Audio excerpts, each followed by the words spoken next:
आपण पाहणार आहोत. आपल्या पुरातन संस्कृतीमध्ये निसर्गाचा अर्थातच सर्व जीवांचा आणि प्राणीमात्रांचा विचार केला गेलेला आहे, आपण सगळं जाणतो.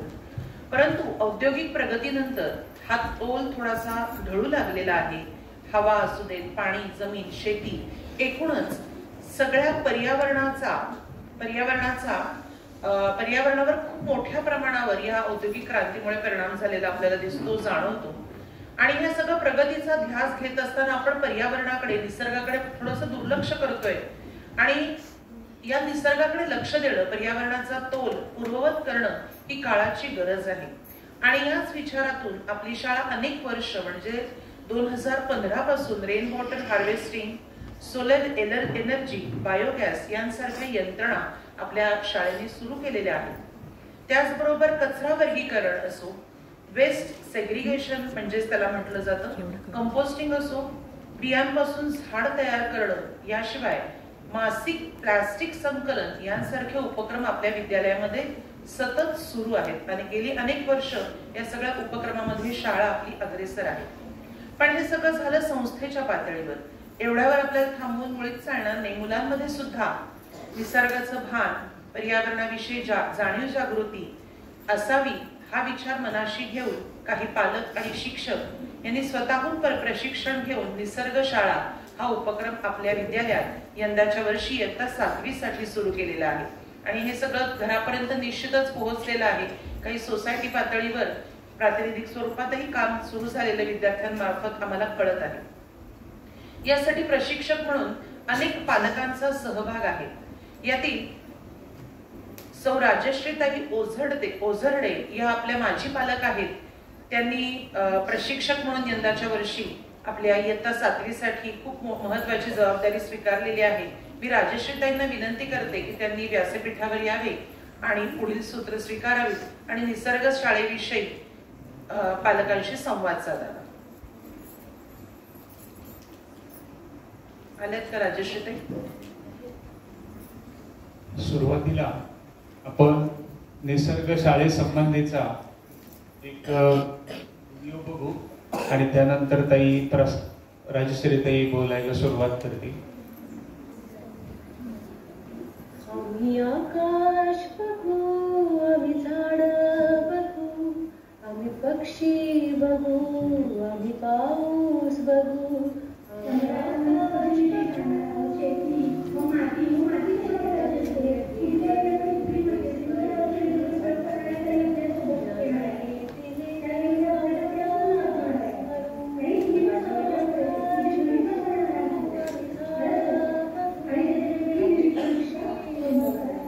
आम्ही पाऊस बघू, आम्ही आकाश बघू.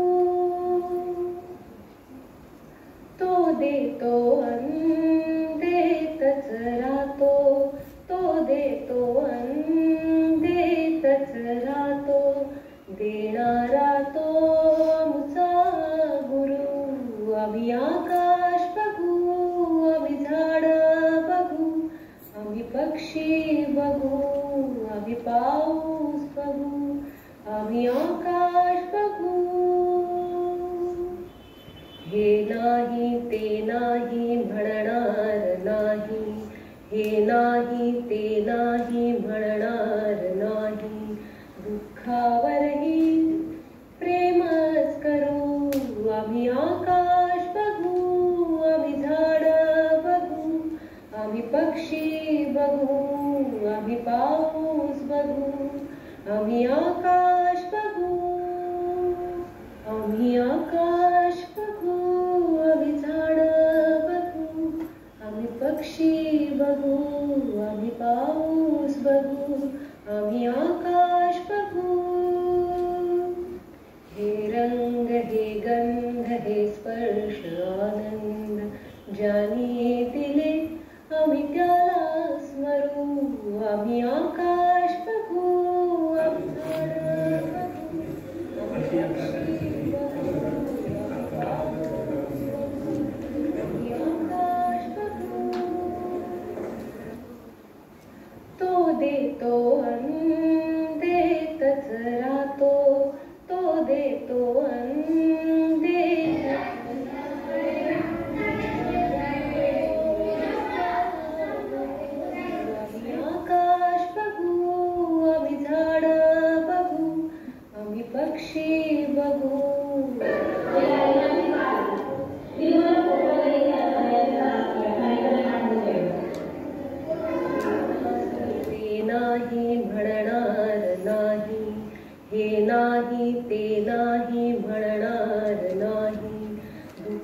त्यावरही प्रेमच करू. आम्ही आकाश बघू, आम्ही झाड बघू, आम्ही पक्षी बघू, आम्ही पाऊस बघू.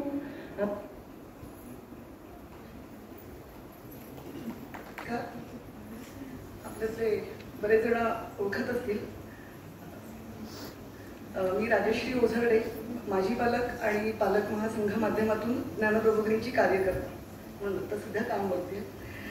तर सगळी मुलं अशी छान रंगीबेरंगी आलेली आहेत. थोडीशी अंधारात अशी डोळे लावून बघावे लागतात, पण छान दिसत आहेत, कारण आम्ही नेहमी शनिवारी त्यांना गणवेशात बघतो. ओके, सो आत्ताच्या ह्या व्हिडिओ फिल्ममधून तुम्हाला एक साधारण अंदाज आला असेल की आम्ही काय शिकवतोय, आपण मुलांबरोबर काय संवाद साधतोय. त्याची थोडीशी पार्श्वभूमी अगदी थोडक्यात सांगते. कारण आता हा जो प्रवास आहे तो फक्त आणि फक्त ही पहिली बॅच आहे. ह्या विद्यार्थ्यांबरोबर आपण सुरू केलेला आहे. तर नक्कीच त्यांनाही तो आवडला असेल. आमच्या सांगण्यातून तो आम्ही पूर्णतः काय काय केलं ते आम्हाला तुमच्यापर्यंत पोहोचवायचंय. कारण हे जे काही आपण शिकलो ह्या वर्षी, ते फक्त ह्या वर्षापुरतं मर्यादित न राहता हे आपल्या रोजच्या जीवनामध्ये आपल्याला ब्लेंड करायचंय, मुरवायचंय, रुजवायचंय. तर बेसिकली त्याची पार्श्वभूमी सांगताना 2020 मध्ये आपण कोविडमध्ये सगळे मनुष्य प्राणी कळीकुलपात कोंडलेले होतो आणि बाकी सगळे प्राणी पक्षीमुक्त विहार करत होते. त्या काळामध्ये पालक महासंघाच्या ऑनलाईन व्याख्यानमाला, मासिक व्याख्यानमाला असायची आणि त्यातल्या एका व्याख्यानमालेला एका लेखावरून चतुरंगमधल्या आपण केतकीताईंना आमंत्रित केलेलं, ज्या भूसंवर्धनावरती त्यांचं करिअर करतात. म्हणजे पर्यावरणाची जाणीव त्यांनी त्यांच्या अर्थकारणामध्ये पण आणि निसर्गकारणामध्ये सुद्धा व्यवस्थित जोडलेली आहे. म्हणजे निसर्गाची आवड हे आपलं करिअर बनवू शकतं आणि ते सक्सेसफुली आपल्याला करता येतं. त्याचं त्या एक आदर्श उदाहरण आहे. त्यानंतर आपण त्यांना परत गणेशोत्सवात पण असंच एका मुलाखतीच्या कार्यक्रमात बोलवलेलं. त्यांच्या मांडण्यातून असं आलं की त्यांनी अशा प्रकारे जेव्हा त्या बाहेर बघत होत्या, देशभर फिरतात, तर त्यांच्या असं लक्षात आलं की मुलांमध्ये अशा प्रकारचं निसर्गाप्रती प्रेम, सजगता यावी या दृष्टीने काही अभ्यासक्रम किंवा पर्यावरणाचं शिक्षण जे आहे ते महाराष्ट्रातच नाही, देशातही कुठे नाही. कारण अशा प्रकारचं प्रशिक्षण त्यांनी वाई, ग्राममंगलच्या साह्यानं वाईमध्ये किंवा राजस्थानमध्ये रणथंबोर, गोवा या ठिकाणी घेतलं. आणि ह्या सगळ्या शिकवण्याच्या प्रवासात त्यांना अजून एक गोष्ट लक्षात आली प्रामुख्यानं, की ह्या उपभोगावर नियंत्रण का गरजेचं आहे. विकासाच्या प्रक्रियेत आपण निसर्गाचा विचार करायला हवा, कारण अशा प्रकारचं शिक्षणच कुठे दिलं जात नाही. आणि मग त्या दोघी पुरेशा नाही आहेत, केतकी आणि मानसी. तर असे विविध प्रशिक्षक तयार व्हावेत. मग असे प्रशिक्षक त्यांच्या इतकेच एज्युकेटेड असतील का, तर अजिबात आवश्यकता नाही. ते जसे आज आम्ही तुमच्या समोर उभे आहोत, तसे कधी भविष्यात तुम्ही सुद्धा इथे याल. तर आपल्यासारखे असावेत ते की ज्यांना आजूबाजूच्या परिसराची, विविधतेने उपलब्ध असलेल्या संसाधनांची आणि ती बेसुमार वापरल्याने होणाऱ्या दुष्परिणामांची सखोल माहिती आहे. त्याविषयी वैयक्तिक पातळीवर ते काही प्रयत्न करत आहेत. आणि तोच धागा पकडून आपण देवळेकर सर, शिवराज दादा आणि खंबीर पाठिंबा मिळालेले आमचे समाधान दादा यांच्या सहकार्याने आपण त्यांच्याकडनं एक 3 दिवसाचं प्रशिक्षण घेतलं. पालकांनी 10 पालक, 4 शिक्षक अशा एकूण संख्येने प्रशिक्षण घेतलं आणि त्या प्रशिक्षणातून एक अभ्यासक्रम तयार केला. खरं तर चांगली हवा, स्वच्छ व पुरेसं पाणी आणि रसायनमुक्त अन्न मिळणं हे आपला हक्कही आहे आणि पुढच्या पिढ्यांना देण्याचं कर्तव्यही आहे. तर नेमके हेच सगळे घटक घेऊन आम्ही त्या सगळ्याची पूर्वतयारी केली. पूर्वतयारीमध्ये आमच्या 3 दिवसाच्या प्रशिक्षणामध्ये काही क्लासरूम सेशन झाले, काही बाहेर असे सेशन झाले. त्याची तयारी, प्रशिक्षण तर झालं, त्यानंतर गटांमध्ये चर्चा व्हायला पाहिजे. काय कंटेंट डिझाईन करायचा, कशा प्रकारे करायचा, डिझाईन झालेला कंटेंट आपण आता निसर्ग शाळा हा एक नवीन विषय शिकणार आहोत. हे थेट आम्ही मुलांना वर्गात जाऊन नाही सांगितलं, तर मातृमंदिरामध्ये मुलांशी एक संवाद साधला. तिथे एक काय म्हणूयात, मुलांविषयीचं पत्र त्यांनी खूप सुंदर लिहिलेलं आहे. त्या पत्राचं वाचन, त्यांना स्वतःला मुलांना काय वाटतंय असा संवाद करत ते तो संवाद झाला आणि निसर्ग शाळेची नोंदी झाली, सुरुवात झाली. पुढची स्लाईड.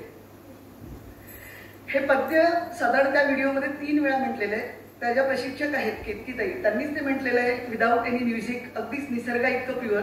आणि प्रत्येक वर्गाची सुरुवात करताना दर शनिवारी 10 ते पावणे 11 अशी ती तासिका असते आणि प्रत्येक तासिकेला अगोदर हे पद्य मुलं पुढे येऊन म्हणतात. सगळ्या वर्गाचं, 4ही वर्गांचं ते पाठ झालेलं आहे. इथे फक्त घोकंपट्टी नाहीये, तर इथे निसर्गातले सगळे शब्द आहेत. पंचमहाभूतांची पुन्हा एकदा ओळख आहे की ज्याच्याबरोबर आपण वाढतो, जे आपल्या जीवनाचा अविभाज्य भाग आहेत, ते रोजच्या आपल्या जेव्हा बोलण्यात येतील तेव्हा, कारण जी आपली बोलीभाषा असते त्याचाच आपण विचार करतो, निरीक्षण करतो आणि त्यातून ते त्या पद्याची नियमितपणे दर शनिवारी आमची ती पद्यानी सुरुवात व्हायची. एकूणच 6 घटक निवडले होते: वनस्पती व झाडे, नकाशा, पाणी, प्रदूषण, ऊर्जा व शेती. आणि त्याचे प्रशिक्षक आहेत. त्यातले काही अनिशाताई जे आहेत त्या डॉक्टरेट आहेत, काही जण BSc BEd असे वेगवेगळे, पण सगळ्यांचा एक कॉमन धागा पर्यावरणाची आवड, पर्यावरणाची सद्यस्थिती जे काही चालू आहे त्याच्याबद्दलची माहिती. तर त्या अनुषंगानं घटकांची सुरुवात केली गेली. पहिल्या घटकामध्ये आम्ही त्यांना वनस्पती आणि झाडं, आता खरं तर हा बायोलॉजी मधला एक भाग आहे, मुलांच्या पुस्तकात पण तो कधीतरी आलेला असता, तोही सजीव पद्धतीने सांगितला. तो फक्त विज्ञानाच्या दृष्टीने न मांडता त्या विषयाबद्दलचं, ह्या झाडाबद्दल मी पुढे सांगेन. हे झाड आम्ही बेबडवळाला बघितलेलं, प्रत्यक्षात ते झाड आहे खूप वर्ष जुनं. पुढची स्लाईड. तर या मुख्य तासिकेमध्ये मुलांना त्यातली बायोलॉजी, अॅनाटॉमी सांगताना पानांचे प्रकार, प्रकाश संश्लेषणामध्ये नेमकी केमिस्ट्री काय होते, नेमकं रासायनिक हे काय होत असतं ह्याच्याबद्दलची बऱ्यापैकी कल्पना दिली, समजावण्याचा प्रयत्न केला. त्याच्यानंतर हर्बेरियम ही जी संकल्पना आहे ती खरं तर डिग्री कॉलेजला बॉटनी शिकताना ती सुरू होते, पण यामध्ये मुलांनी प्रत्यक्ष त्यांनी त्यांच्या परिसरातली जमा केलेली पानं ती चिकटवणं, त्याचं निरीक्षण, ते संयुक्त पाने की साधं पाने, त्याच्या शिरांची ओळख, ह्या सगळ्या गोष्टी त्याच्यामध्ये मुलांनी जाणून घेतल्या. त्याच्यानंतर त्या वनस्पतींचे औषधी गुणधर्म काय आहेत, किंवा रघुनाथ माशेलकरांनी दिलेली हळदीची लढाई, पेटंट मिळवण्यासाठीची लढाई, म्हणजे जे आपलं आहे त्याच्यावरती आपला हक्क सांगण्यासाठी जागतिक पातळीवरती आपल्याला पेटंट असलं पाहिजे. तर ह्या सगळ्या ज्या संकल्पना आहेत ज्या कदाचित आपल्या चौकट अभ्यासक्रमात नाहीयेत, त्या मुलांना इथे मांडण्याचा प्रयत्न केलेला आहे. मसाल्याचे पदार्थ, ह्या सगळ्या गोष्टीतून मुलांना तो फक्त एक काय पानं फुलं बघायची असं नाही, तर ते जे झाड असतं ते खूप अनकंडिशनल असतं, बिना अटी. निसर्गाची प्रत्येक गोष्ट विना अट असते. त्याचं म्हणत नाही की माझ्या मैत्रिणीला फुल देणार आणि माझ्या मित्राला फळ देणार, बाकी कुणाला सावली देणार नाही, तर ते येणाऱ्या सगळ्यांना ते देत असतं. तर अशा प्रकारचा संवाद जेव्हा आपण मुलांबरोबर करतो, कदाचित हे सगळं रुजवणं आहे आणि तो पुढे जातो. नुसताच निसर्ग बघणे का, तर निसर्गामध्ये सगळ्याच गोष्टी आहेत, भाषा आहे, गणित आहे, विज्ञान आहे. तर त्याप्रमाणे मुलांना साहित्याची आवड किंवा निसर्गामधलं साहित्य, त्या दृष्टीने काही कविता, त्याचं रसग्रहण हे त्यांना त्याच्यातून मांडण्यात आलं.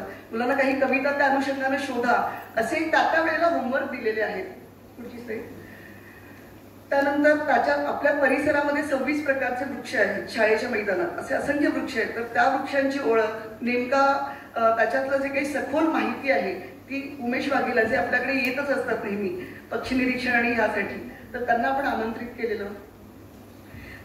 शिकवण्याच्या माध्यमाबरोबर काहीतरी कृती, हा याच्यातला खूप महत्वाचा गाभा आहे किंवा महत्वाची गोष्ट आहे. तर कॅलेंडर ह्या प्रकारामध्ये आपण त्यांना ऋतूनुसार झाडांमध्ये होणारे बदल, पानांमध्ये होणारे बदल, पालवी फुटते का, त्याच्या वाढीमध्ये, रंगांमध्ये, तर त्याचं एक कॅलेंडर आपण त्यांना सांगितलं होतं की त्यांनी त्यांच्या परिसरातलं एखादं झाड निवडावं आणि त्याच्या नोंदी कराव्यात. त्यानंतर जसं ते वर्गात मनोहरमध्ये बसून त्यांनी वृक्ष परिचय ऐकला, तसाच तो त्या प्रत्येक झाडाला हात लावणं, त्या बुंध्याचा घेर मोजणं, त्याच्यावरून त्याचं आयुष्य कसं मोजायचं असतं ह्याच्याबद्दलची माहिती आम्ही त्यांना प्रत्यक्ष मैदानावरचे जे आपले 26 प्रकारचे वृक्ष आहेत त्या मांडण्यातून दिली. त्यानंतर पुढचा टप्पा आहे नकाशा. बऱ्याचदा हा विषय बोरिंग असतो भूगोलाच्या विषयातला, पण हा अतिशय महत्वाचा विषय आहे. विषय महत्वाचा असला तरी ती प्रत्येकाची वेगवेगळी बुद्धिमत्ता असते. तर काही मुलांनी अतिशय चांगला प्रतिसाद दिला की उत्तर दिशा स्थिर ठेवून कंपासच्या मदतीनं कशी हे मोजायची आणि त्या अगोदर आपण दिशांची ओळख कशी करून घ्यायची. काही मुलांनी त्याच्यामध्ये विशेष इंटरेस्ट दाखवला, खूप चांगल्या प्रकारचं आराखडा रेखन केलं, नकाशे बनवले.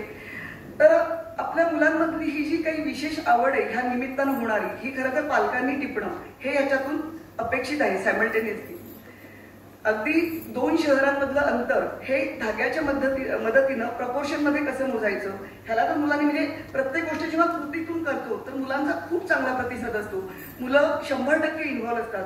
त्यांच्या शांततेवर अजिबात काम करावं लागत नाही, कारण त्यांना पण ते काहीतरी नवीन सापडत असतं. सोलापूर ते गोवा अंतर शोधायचंय किंवा सोलापूर ते रायगड अंतर शोधायचंय असं आपण विचारच करत नाही. तर अशा सगळ्या जरा वेगळ्या गोष्टी त्यांना रुटीन बरोबर शिकवण्यात आल्या. जल ही जीवन आहे, पाणी हा सगळ्यात महत्वाचा प्रश्न. तर पाणी आपल्या घरात कुठून येतं, तर नळातून येतं, ते तिथपासून ते धरणापर्यंत अशा सगळ्या गोष्टींचा प्रवास त्याच्यामध्ये मांडला गेला.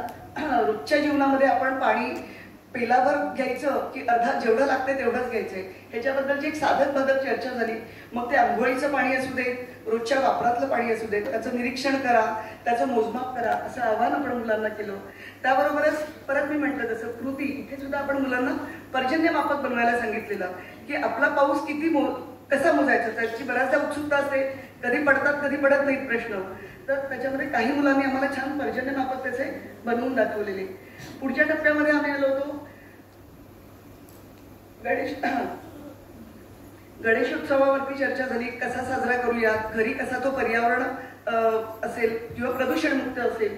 तर त्याच्यामध्ये आणि मग त्याच वेळेला आम्ही जसं म्हटलं की करंट अफेअर चालू घडामोडी काय आहेत. मग स्वामीनाथन सरांचं त्यावेळेला निधन झालं होतं, त्यांना 2 मिनिटं उभं राहून श्रद्धांजली आणि त्याबरोबर त्यांनी जी काही हरित क्रांतीमध्ये त्यांचं मुख्य योगदान होतं त्याबद्दलची माहिती मुलांना सांगितली गेली.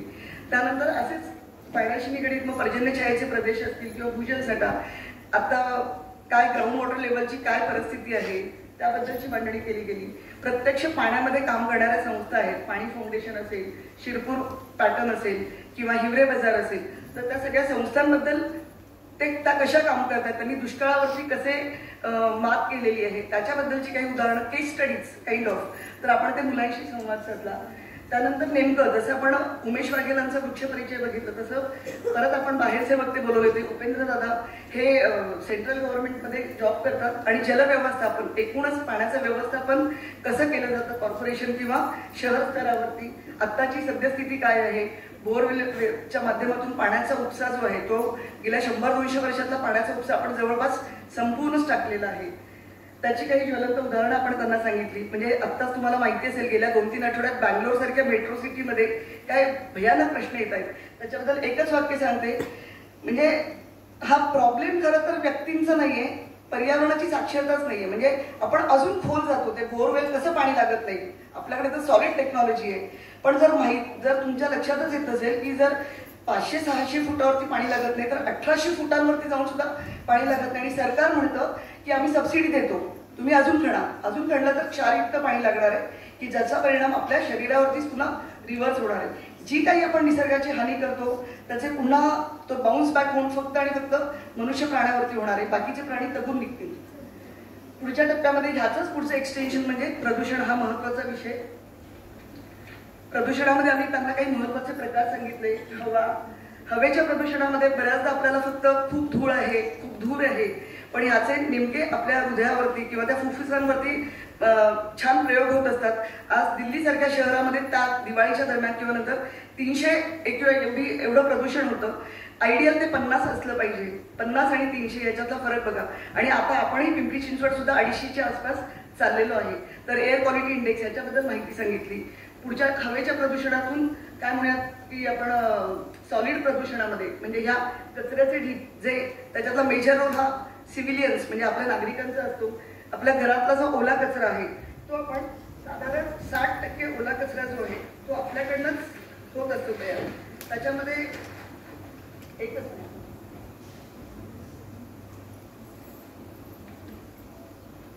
काही वस्तू अशा तुम्हाला आणलेल्या आहेत बघायला. तर हा जो ओला कचरा आहे तो आपल्याकडनं तयार होतो. सध्या कलिंगड किंवा टरबूज याचा सीझन आहे, फक्त गॅलरीमध्ये आपल्याला हे असं ठेवायचं असतं वाळवायला, काहीच करायचं नसतं, त्याचं ते वाळलं जातं. आणि समजा हे 1 किलो असेल तर हे 25% फक्त राहतं त्याच्यातलं. तर अशा प्रकारे या प्रश्नांवरची उत्तरं आपल्याला शोधायची आहेत. सुक्या कचऱ्यामधलं सेग्रिगेशन जे आहे ते जर ऍडसोर्स झालं तर आपण त्याच्यावरती नक्की मात मिळू शकतो. असा संवाद मुलांशी साधला गेला. त्याच्यानंतर मोशी कचरा डेपो जो आहे त्याला सुद्धा आपण एक भेट देण्याचा प्रयत्न करतोय. प्रत्यक्ष कंपोस्टिंग कसं करायचं ह्याच्याबद्दल प्रत्येक वर्गामध्ये पुन्हा एकदा आपण ते कृती करून दाखवली की ते नेमकं त्याच्या ज्या 4 पायऱ्या आहेत त्या 4 पायऱ्यांमध्ये कशा प्रकारे आपण ते करायचं. मुलांना आपण पुन्हा एकदा अशा प्रकारचं गटकार्य आणि वैयक्तिक कार्य दिलं होतं की त्यांनी अशा प्रकारचं कंपोस्टिंग स्वतः करावं आणि असे त्यांना मॉडेल पण दाखवले होते. आता ह्याचंच प्रत्यक्ष काम आपण शाळेमध्ये मातृमंदिराच्या मागे करतोय. पुढच्या टप्प्यामध्ये जलदिंडी होती.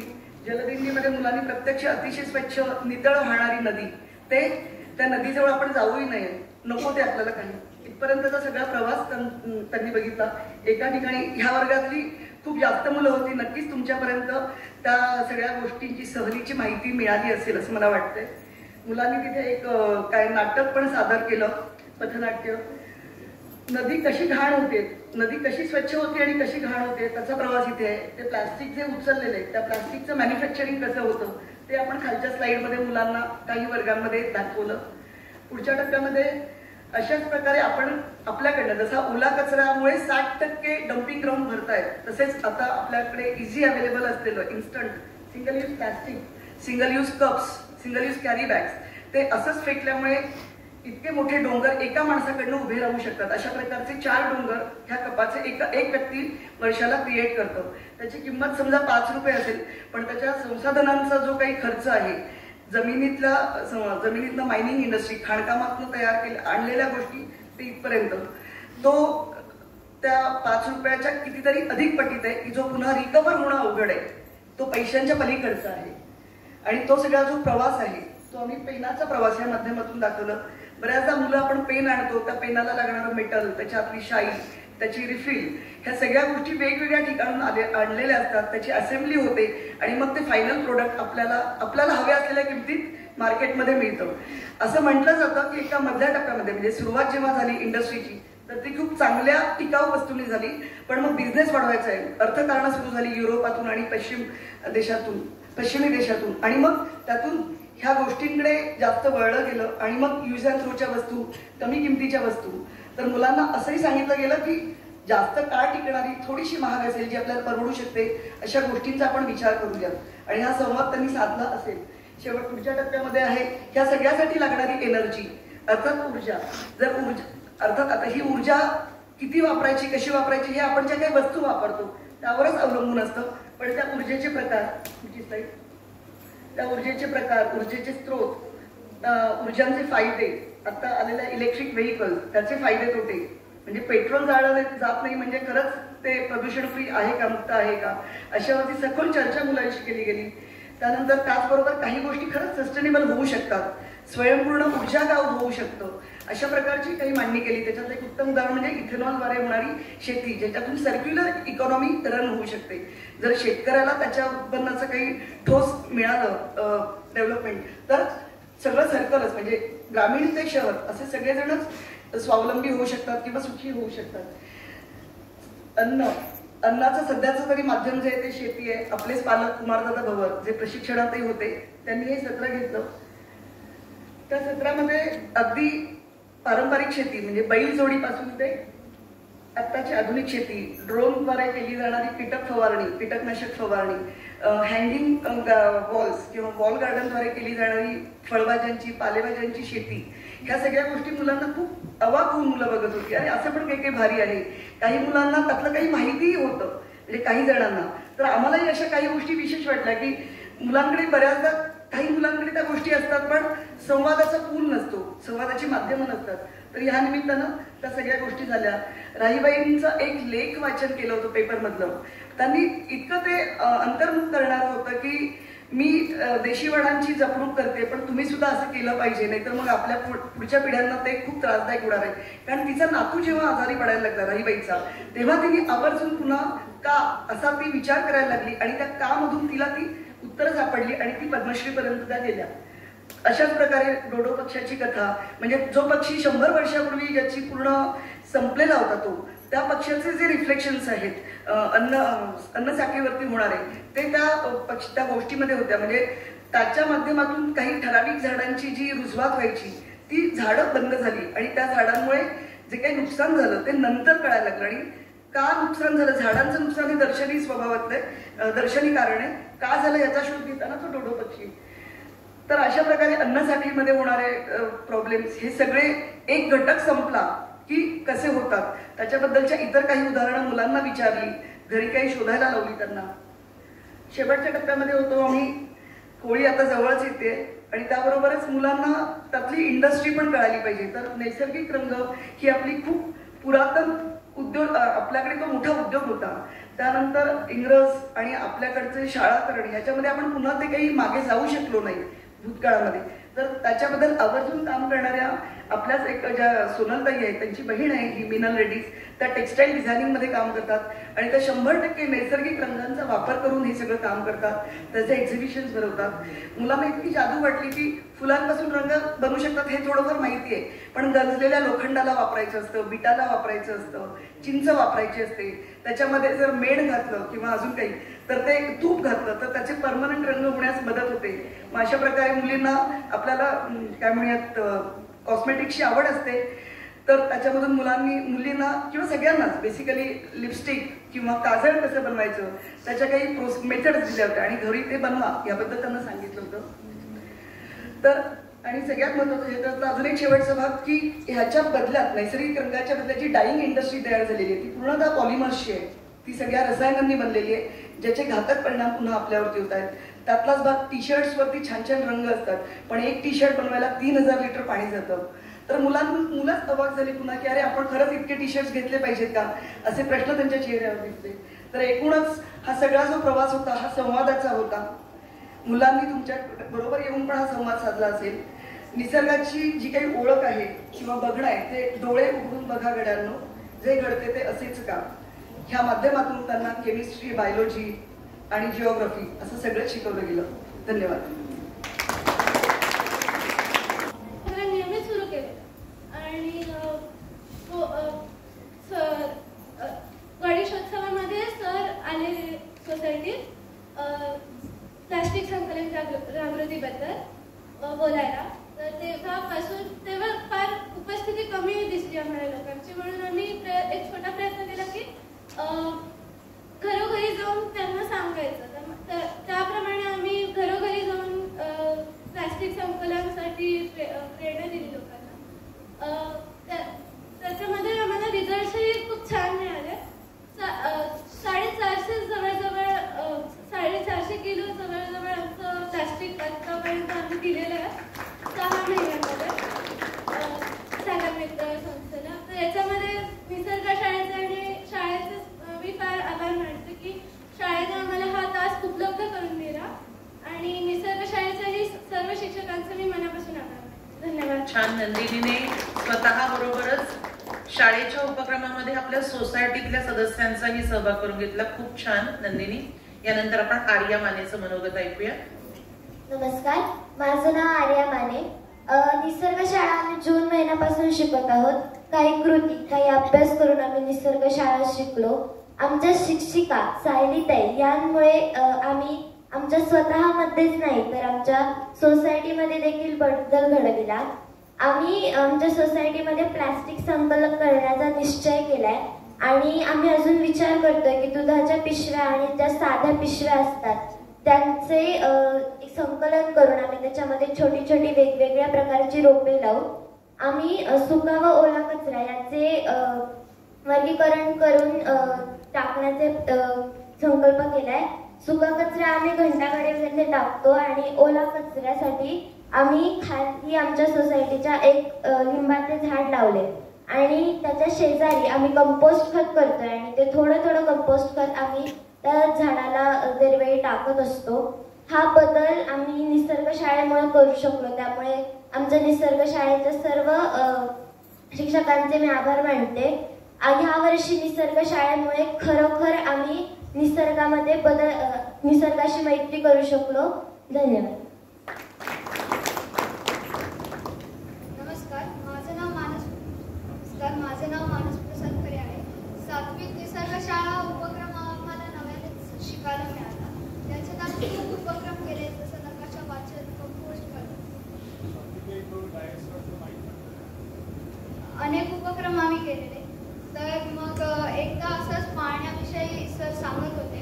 मग पाण्याचे प्रदूषण कशामुळे होते हे आम्हाला सरांनी सांगितलं.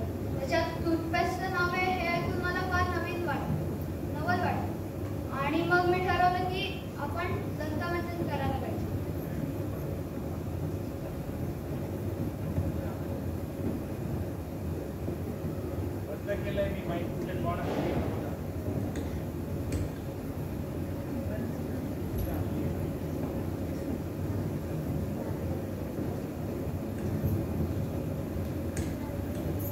हॅलो.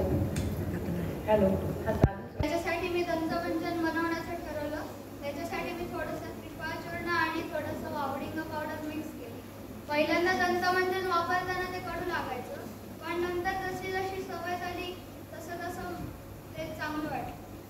नंतर मी कंपोस्ट खत करण्याचा प्रयत्न केलेला, पण मी त्याच्यात अपयशी ठरलो. आता उन्हाळ्याच्या सुट्टीत जेव्हा लागेल तेव्हा मी ताईंना विचारून कंपोस्ट खत तयार. माझे नाव स्वर स्वप्नील पत्तेवार. निसर्ग शाळा हा उपक्रम आम्हाला 7वीत पहिल्यांदाच अनुभवायला मिळाला. यामध्ये आम्ही निसर्गाशी मैत्री करणारे, जवळ जाणारे असे बरेच उपक्रम अनुभवले. यापैकी मला आवडलेला उपक्रम म्हणजे खत निर्मिती. ओल्या कचऱ्यापासून खत बनवणे हे मला फार आवडले. मी आजूबाजूचा ओला कचरा, खालील पालापाचोळा यांना मातीत मिसळून यांचे खत तयार केले. मला अजून एक उपक्रम आवडला तो म्हणजे प्लास्टिक संकलन. आजूबाजूचे लोक, शेजारचे, बाजारचे लोक यांच्याकडून मी प्लास्टिक जमा करून आमच्या शाळेत येणारी सागर मित्राची गाडी यांना मी ते प्लास्टिक द्यायचो. आवाज येतोय? प्रातिनिधिक स्वरूपातली विद्यार्थ्यांची मनोगत आपण ऐकली. बऱ्याच विद्यार्थ्यांनी असे प्रयोग घरी सुरू केलेले आहेत. या सर्व प्रशिक्षणामध्ये निसर्ग शाळा या उपक्रमामध्ये पालकांचं पण खूप महत्वाचं योगदान आहे.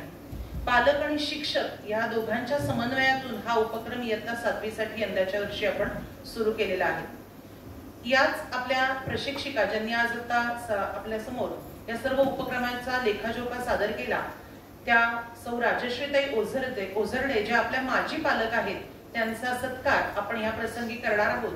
मी शीतलताईंना विनंती करते की त्यांनी सौ राजश्रीताईंना पुस्तक भेट देऊन त्यांचा सत्कार करावा.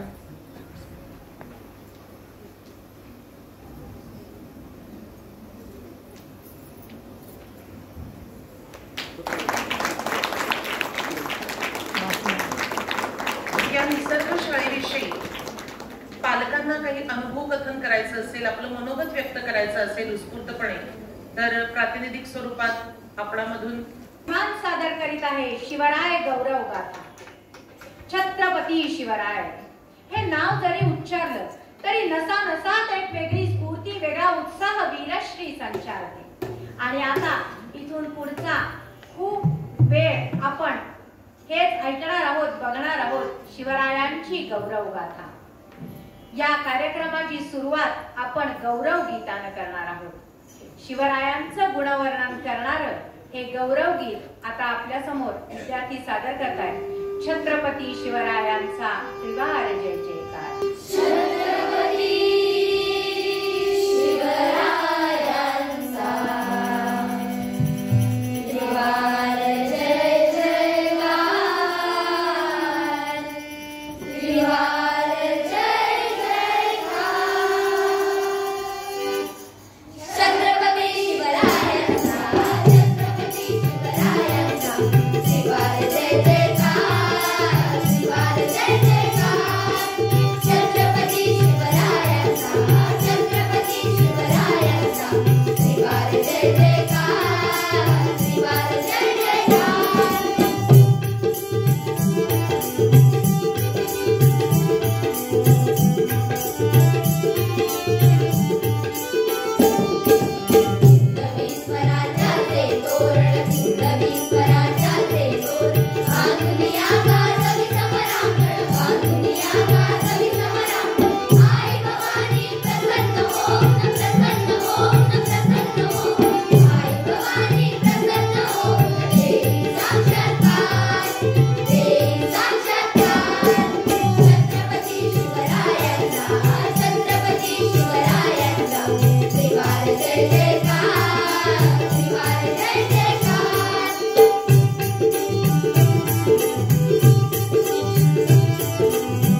केला आणि शिवरायांची गौरव गाथा खऱ्या अर्थाने सुरू झाली। शिवरायांनी महाराष्ट्रात स्वराज्य निर्माण केलं ते त्यांच्या मावळ्यांच्या मदतीने। हे मावळे कुणी विशिष्ट ठिकाणून प्रशिक्षण घेऊन आलेले नव्हते, हे आले होते ते मनात स्वराज्य स्थापनेची निष्ठा घेऊन, शिवरायांवरचं प्रेम घेऊन, जिजाऊ साहेबांचा आशीर्वाद घेऊन।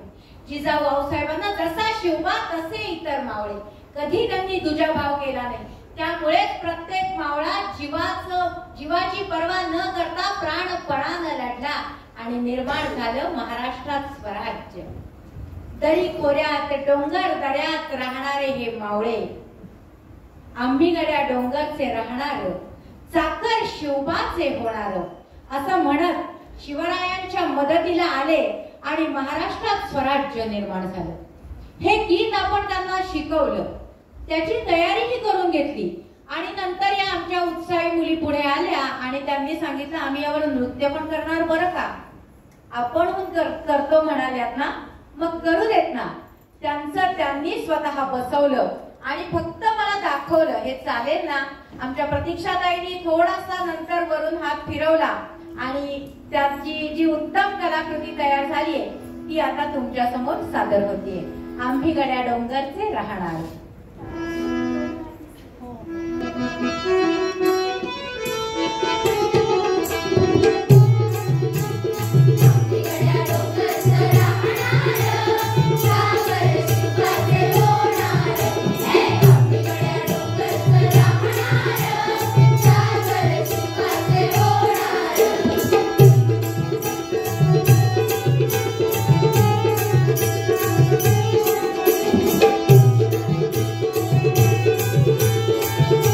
Thank you.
विद्येचं प्रशिक्षण सुरू झालं.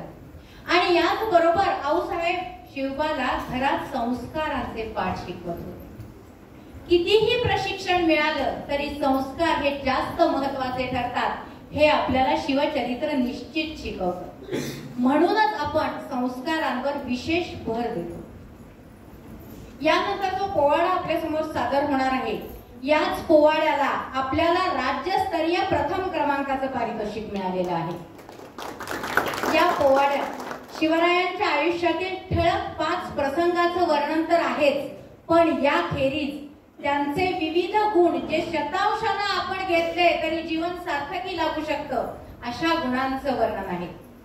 आता हा संपूर्ण वर्ग आपल्या समोर सादर करत आहे संक्षिप्त शिवचरित्र पोवाडा.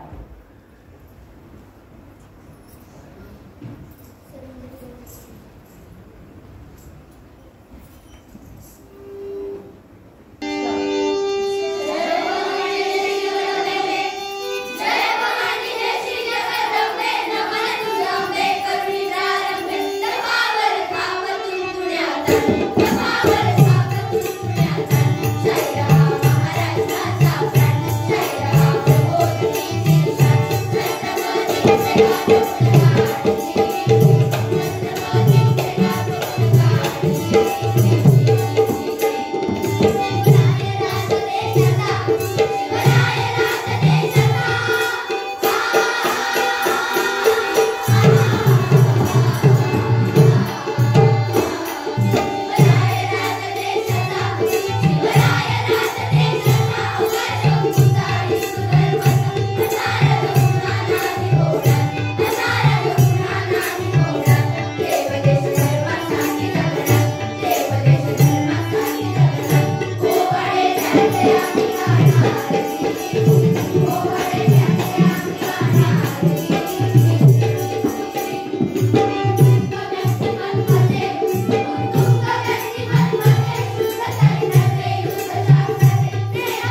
शिवचरित्र आपल्याला कितीतरी शिकवून जातं आणि त्या शिकवणीतून आपण खूप काही शिकतो.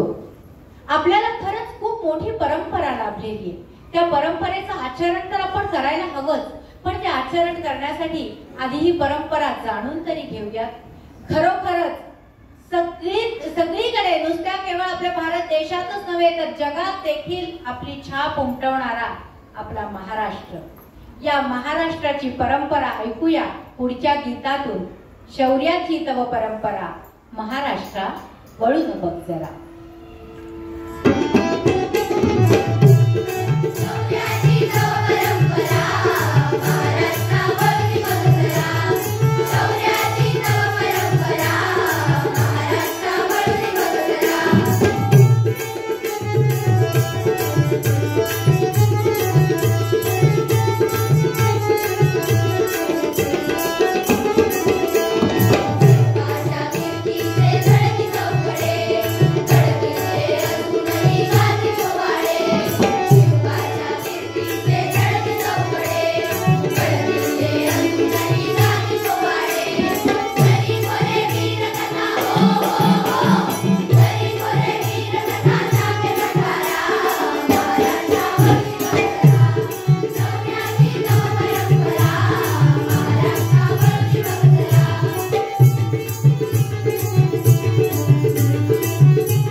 आपण मुलांना हेरिटेज वॉक साठी घेऊन गेलो होतो तेव्हा आपल्या क्रांतिकारकांनी अगदी फार जास्त मोठा एरिया नाही, आपलं कॉर्पोरेशन मनपा भवन ते मामलेदार कचेरी इतक्या अंतरात आपल्या इतक्या क्रांतिकारकांचं वास्तव्य होतं, इतक्या मोठमोठ्या घटना आपल्या इतक्या जवळ 20-22 किलोमीटरवर घडल्या आहेत, पण आपल्याला त्या काही वेळा माहीत नसतात किंवा वाचलं तर तेवढं गांभीर्य येत नाही.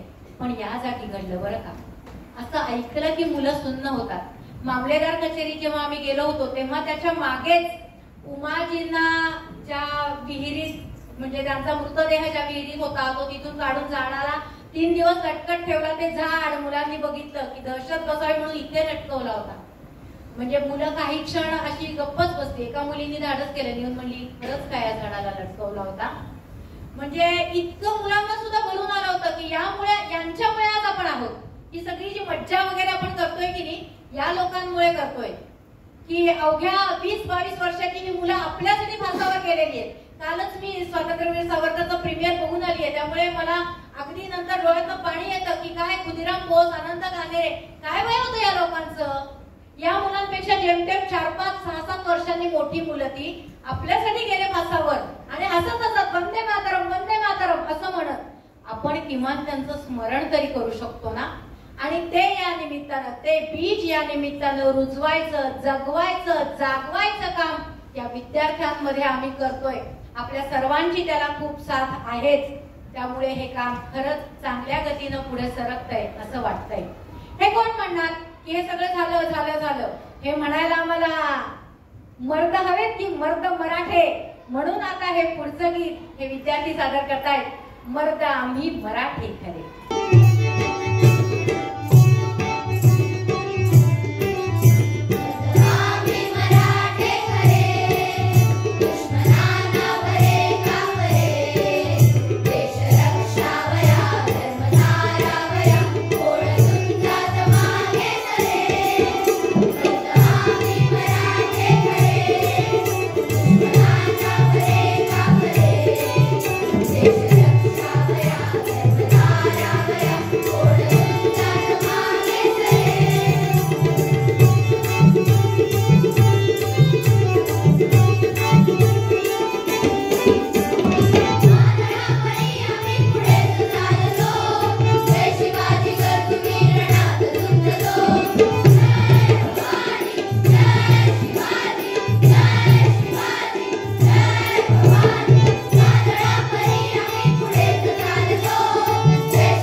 योगदान भारतीय स्वातंत्र्य लढ्यात खरोखर अत्यंत महत्वाचं आहे.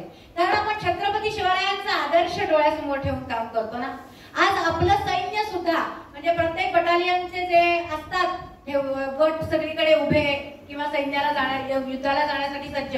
आपली मराठा बटालियनची काय घोषणा आहे, छत्रपती शिवाजी महाराज की जय.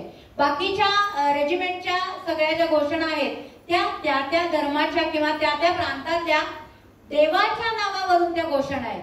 पण आपली मराठा बटालियनची घोषणा मात्र एका व्यक्तीच्या नावावरून आहे की छत्रपती शिवाजी महाराज की जय असं म्हटल्यावर त्या योद्ध्यांमध्ये जो काही उत्साह वीरश्री संचारते आणि मग आपल्या काम फत्ते होणार याची सर्वांनाच खात्री पडते.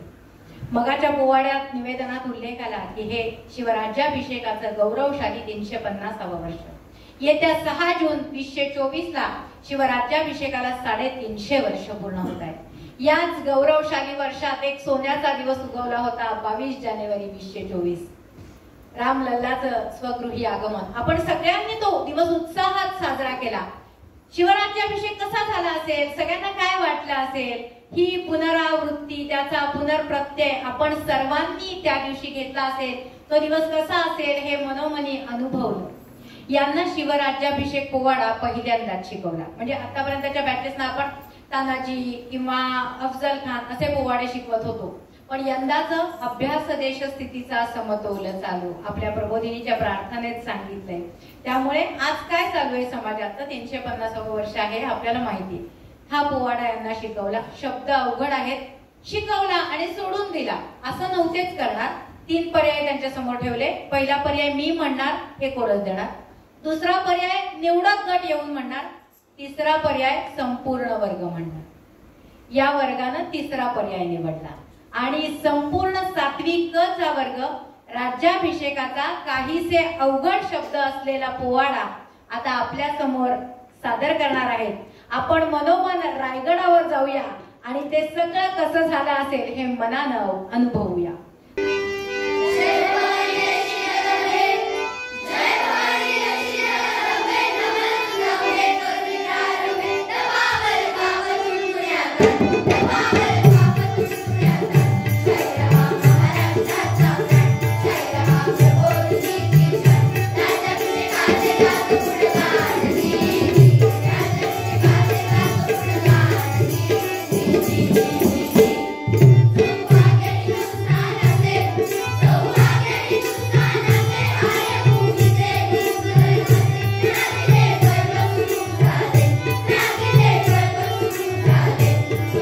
Thank you.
आपण शिवराज्याभिषेकापर्यंत येऊन पोहोचलो. ही सगळी गीतं पोवाडे यात खऱ्या अर्थाने रंग भरतायत हे वादक. या वादक मंडळींसाठी एकदा छान टाळ्या झाल्या पाहिजे. संवादिनी साथ करणारा दर्शन दादा, ढोलकी साथ करणारे मिलिंद दादा, टाळ वाद्य वाजवणारी प्रतीक्षाताई, घुंगरू हातात त्याची साथ करणारी स्नेहलताई, खंजिरी वाजवत वाद्य साथ करणारी स्वरेशाताई, या सगळ्यांच्या वादनानं खऱ्या अर्थानं या कार्यक्रमाला अगदी बहार आली. त्यामुळे आजच्या या कार्यक्रमात शब्दशः ज्यांचा हात आहे ते आमचे हे वादक. बोलता बोलता आपण शेवटच्या सादरीकरणापर्यंत येऊन पोहोचलो. आपल्या घरात कोणतंही शुभ कार्य झालं की त्याची सांगता आपण गोंधळानं करत असतो. हे आपल्या घरातलं शुभ कार्यच आहे मंडळी. वर्षभर विद्यार्थी जे शिकले त्याचं सादरीकरण प्रगटीकरण तुमच्या सगळ्यांसमोर. या गोंधळासाठी आता यानंतर गोंधळ गीत सादर होणार आहे. त्या गोंधळासाठी आम्ही या गोंधळींना आमंत्रित केलं आणि तुम्हा सगळ्यांना ऐकायला सांगावा धाडला. तुम्ही सगळे आमच्या विनंतीला मान देऊन आलात सुद्धा. हे सगळं होत राहतं पण नियोजन कोण करणार, सगळं कसं असेल काय असेल, नियोजन करणारी एक खंबीर व्यक्ती आमच्याकडे आहे. ती व्यक्ती म्हणजे समाधान दादा. तुम्ही पहिल्या क्षणापासून बघत असाल की तिथे बसून आणाऱ्याची तयारी, पुढे लगेच अभिवाचन होत आहे ना, निसर्ग शाळेचं सगळं गणित जुळतंय ना, पोवाड्याची मुलं आली ना, माईक व्यवस्था बदलण्यासाठी केदार दादांना निरोप गेला ना, आणि मग मध्ये बदलाबदली झाली तर तेही करणं, हे सगळं संकलन झालंच पाहिजे. म्हणून स्वतः मोबाईल घेऊन सगळं रेकॉर्ड करणं, हे सगळं आनंदानं हसत मुखानं करणारे समाधान दादा यांच्यामुळे कार्यक्रम खऱ्या अर्थाने रंगतो. हा सगळा आवाज इथे चालतो, सगळं चालतं, पण हा आवाज पोहोचला पाहिजे की तुमच्यापर्यंत. त्यामुळे हे सगळं पोहोचवण्याचं काम करणाऱ्या केदार दादांचा सुद्धा महत्वाचा वाटा या सादरीकरणात आहे. जाऊन पोहोचूया गोंधळाच्या ठिकाणी. आपले गोंधळी वाट बघतायत आणि आता ते गोंधळ घालण्यासाठी सज्ज झाले. हा गोंधळ जर असा वेगळा आहे. आपण देवीचा गोंधळ नेहमीच ऐकतो. या गोंधळात देवीला आपण आमंत्रित तर केलंच आहे, पण त्याचबरोबर जागृतीचा गोंधळ, शिवबाचा गोंधळ आता आपले हे विद्यार्थी सादर करतात. शिवबाचे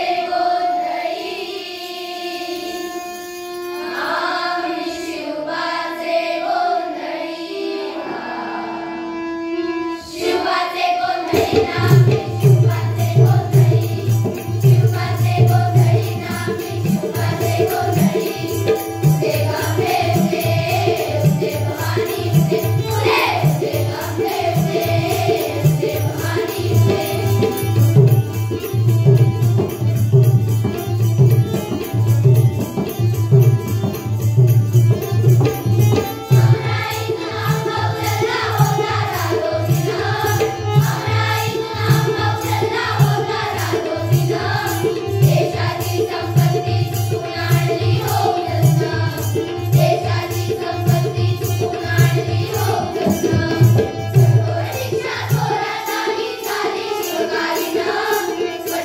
Yeah.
सॉरी मी थोडं काही लिहून घेतलंय पण काही लिहायचं विसरलोय. पण कार्यक्रम खूप छान झाला. सर्व मुलांचं आणि कौतुक. खूप मनापासून सगळ्यांनी सादरीकरण केलेलं आहे. सर्व शिक्षकांचं मी एक मेसेज परत टाईप करीन आणि पाठवेन. पण वर्षभर तुम्ही खूप काय काय केलेलं आहे आणि एवढं करून अभ्यास पण केला आहे, याच्याबद्दल खरंच कौतुक आहे. मला वाटतं एक एक एक जर बघितलं आपण अगदी सुरुवातीपासून सादरीकरण म्हणजे